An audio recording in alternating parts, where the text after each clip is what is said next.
प्रिय दर्शकों, star moon astro channel में आपका बहुत बहुत स्वागत है। मैं टीसी गौतम एस्ट्रोलॉजर। आज हम षडाष्टक के विषय में बात करेंगे।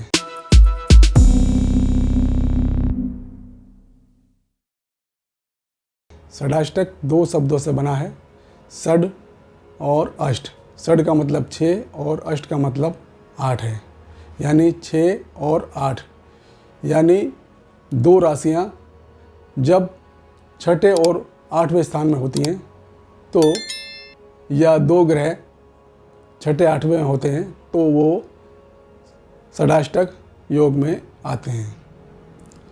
तो षडाष्टक के अंदर दो पक्ष होते हैं, एक मित्र राशि का पक्ष और दूसरा शत्रु राशि का पक्ष। तो हम पहले मित्र राशि का देखते हैं। तो मेष राशि और वृश्चिक राशि, ये राशियां एक दूसरे से छठे 8वें हैं।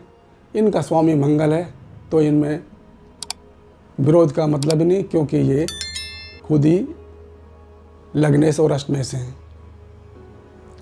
दूसरा मिथुन और मकर।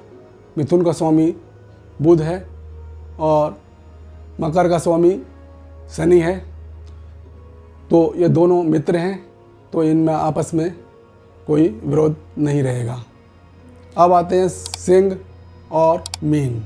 सिंह राशि का स्वामी सूर्य है और मीन राशि का स्वामी गुरु है।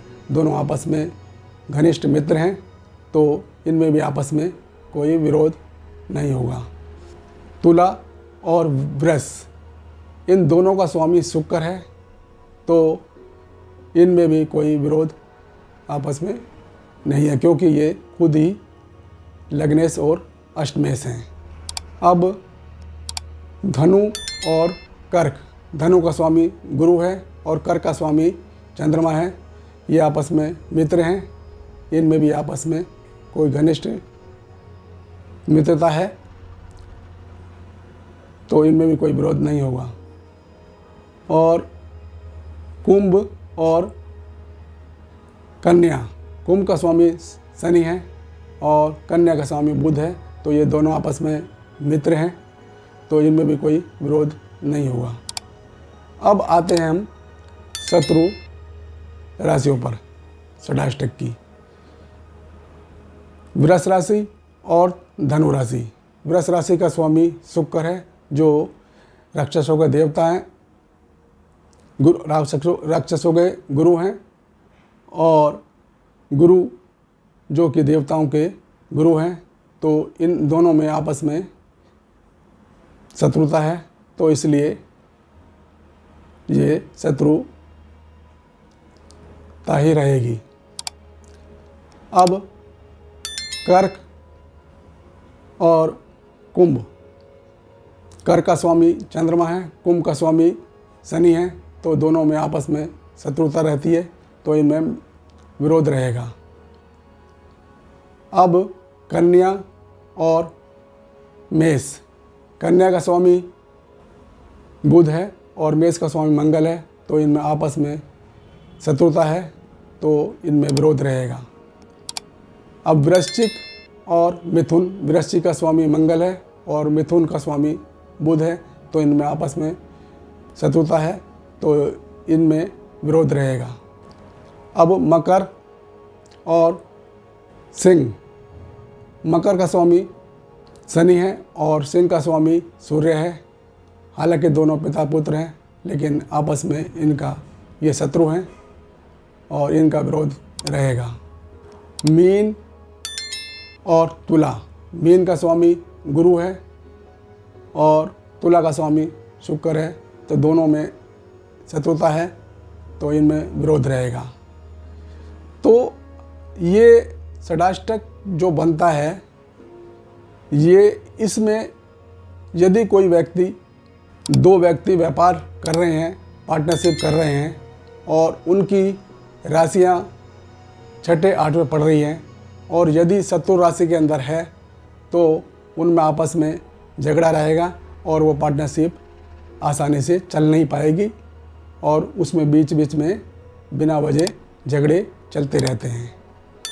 और इसी तरह से यदि दो मित्र हैं, उनकी राशियों के अंदर भी यदि ऐसा ही है, शत्रु राशि है उनकी दोनों की षडाष्टक के अंदर छठे और आठवें, तो उनकी भी मित्रता ज़्यादा नहीं चल पाती है, क्योंकि ये बीच में झगड़ा वगैरह रहता है।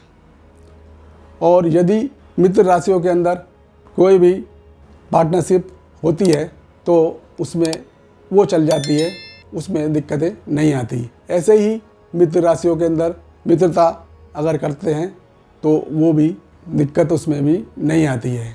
और यदि इसको हम कुंडली में मिलान के वक्त लड़का लड़की की शादी विवाह के लिए करते हैं तो इसको भी हम छठे आठवें जो बच्चों की राशियां हैं दोनों की, वो अगर शत्रु राशि होती हैं तो उसमें आपस में उनका विचार मतभेद रहता है और बिना वजह झगड़ा होता है और वो ये परेशानी देते हैं।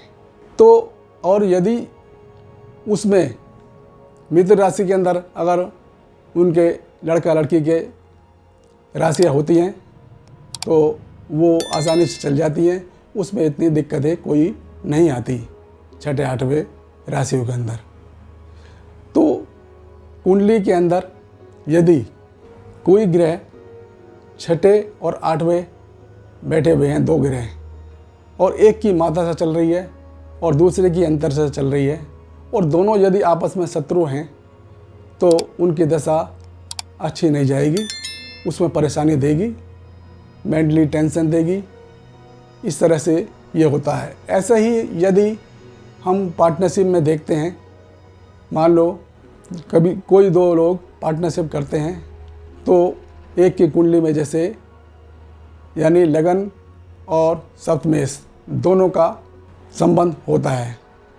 यदि लग्नेश और सप्तमेश छठे आठवें बैठे हैं तो उनकी पार्टनरशिप के अंदर भी परेशानी आती है, वो भी आसानी से चल नहीं पाती है। तो इस चीज़ का भी हमें ध्यान रखना चाहिए जब भी हम मित्रता करते हैं या पार्टनरशिप करते हैं या विवाह के लिए देखते हैं, तो इन शत्रु राशियों के अंदर छठा आठवें नहीं होने चाहिए। ये झगड़ा परेशानी बेवजह की देते हैं। तो ये आज षडाष्टक की वीडियो हमने आज बनाई। आज इतना ही। यदि आज मेरा वीडियो आपको अच्छा लगे तो इसे शेयर करें, लाइक करें, बेल आइकन का बटन दबाएं, जिससे कि मेरी नई वीडियो की नोटिफिकेशन आप तक शीघ्र पहुंच सके। आपका बहुत बहुत धन्यवाद।